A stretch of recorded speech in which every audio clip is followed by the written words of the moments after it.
जय श्री राम। प्रेमी भक्तों, जब तक जीवन में हमारा ध्येय नहीं होता, कोई उद्देश्य नहीं होता, तो हमें किसी भी काम में सफलता नहीं मिलती है।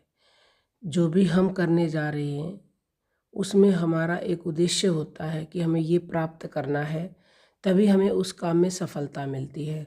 और उद्देश्य पता होने के बाद भी उसको हमें निरंतरता से करना होता है। ये नहीं है कि आज आपने डिसाइड किया कि मुझे टीचर बनना है, 1 महीना 2 महीना टीचर के लिए आपने तैयारी की और फिर आपने तैयारी छोड़ दी, फिर दूसरी चीज़ पकड़ ली। ऐसे कभी भी आगे नहीं बढ़ पाता आदमी। तो उसका एक उद्देश्य होना चाहिए और उसके बाद भी निरंतरता से अभ्यास उसका करना पड़ता है, तभी सफलता मिलती है। ऐसे ही नाम जप यदि आप कर रहे हो तो आपको ये बात आज ही जान लेनी चाहिए, नहीं तो नाम जप करके भी आप पछताओगे।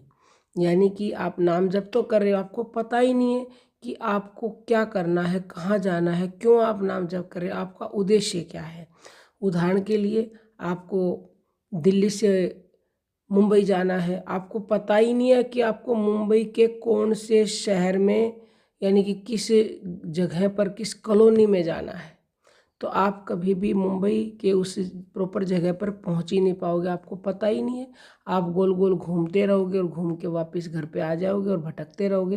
तो ऐसे ही नाम जप से आपको आपका उद्देश्य पता होना चाहिए कि आपको करना क्या है। ये जो देव दुर्लभ मानव तन मिला है, ये किस लिए मिला है, क्या आपका उद्देश्य है, और आपको पता भी चल गया कि किस लिए मिला है, हम बता देते हैं। चलिए, ये हमें अपने कल्याण के लिए मिला है और कल्याण आपने करना शुरू भी कर दिया है, नाम जप कर रहे हो, तो आपको ये निश्चित ही पता होना चाहिए कि नाम जप से मुझे क्या करना है, नाम जप से हमें क्या करना। चलिए बताइए, आपको नहीं पता है तो हम बता देते हैं। नाम जप करके हमें भगवान को पाना है इसी जन्म में। ये उद्देश्य जब आप हमेशा याद रखोगे अपना, तो आपका नाम जप जो है सिद्ध होगा, सफल होगा, क्योंकि आपको एक आपकी मंजिल का पता है कि मुझे वहाँ पहुँचना है। और जब तक मैं अपनी मंजिल पर नहीं पहुँच जाऊँगा, तब तक मैं रुकूंगा नहीं, थकूंगा नहीं, निरंतर चलता रहूँगा। चाहे कितनी ही बाधाएं जीवन में आ जाए, कोई भी कष्ट आ जाए, मैं किसी से भी डरूंगा नहीं। तभी आपका नाम जप जो है सफल होगा और आप अपनी मंजिल पर पहुँचोगे। क्योंकि नाम जप करोगे तो परेशानियाँ आएंगी। क्यों आएंगी?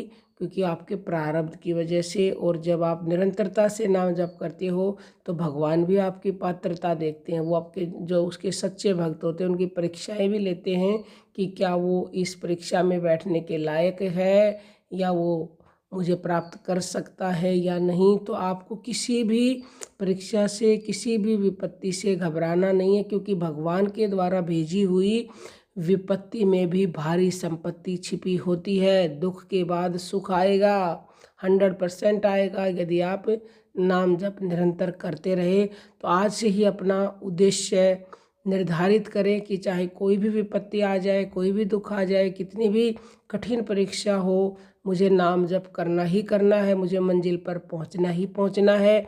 और मंजिल क्या है? परमात्मा के दर्शन। मंजिल पर पहुंचने पर तो आदमी सुकून से, आराम से बैठ जाता है। आप अपनी मंजिल तक पहुंच गए, भगवान तक पहुंच गए, तो आप हमेशा हमेशा के लिए परम सुखी हो जाओगे, परम शांत हो जाओगे, और इतना आनंद आएगा कि जिसका ये वाणी वर्णन नहीं कर सकती। तो उम्मीद करते जानकारी पसंद आई होगी। अब हम अपने वाणी को विराम देते हैं। जय श्री राम।